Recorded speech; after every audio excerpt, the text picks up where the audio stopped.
अखिल गुरो भगवन् नमस्ते. श्रीमन्नारायणीय दशकम् 6 विराट स्वरूप वर्णन. एवं चतुर्दश जगन्मयतां गतस्य पातालमीश तव पादतलं वदन्ति. आलोपदेशमपि देवरसातलं ते गुल्फद्वयं खलु महातलमद्भुतात्मन्. जङ्गे तलातलमतो सुतलं च जानु किञ्चोरुभागयुगलं वितलातले द्वे.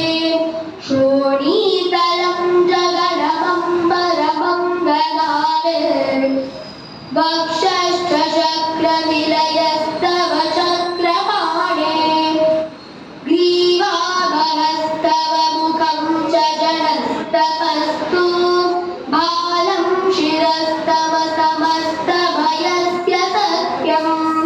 एवं जगन्मयतनो जगदाश्रितैरप्यन्यैर्निबद्धवपुषे भगवन् नमस्ते.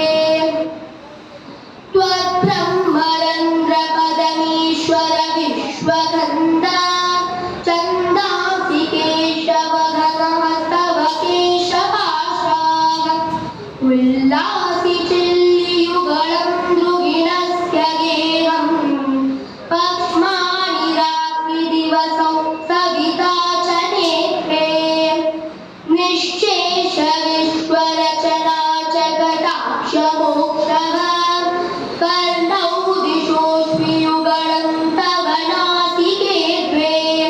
लोभद्रवे च भगवन्नगरोत्तरोऽस्तौ. तारागणाश्च दशना च मनश्च दंष्टा. मायाविलासहसितं श्वसितं समीरो. जिह्वाचलं वचनमीश शकुन्तपङ्क्तिः.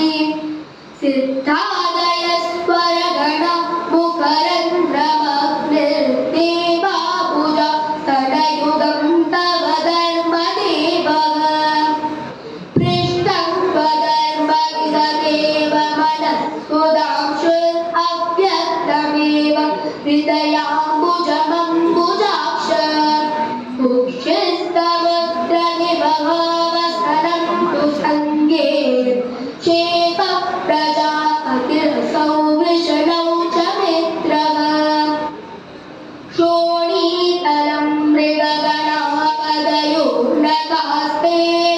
हस्त्युष्टसैन्दवमुखागमनं तु कालः.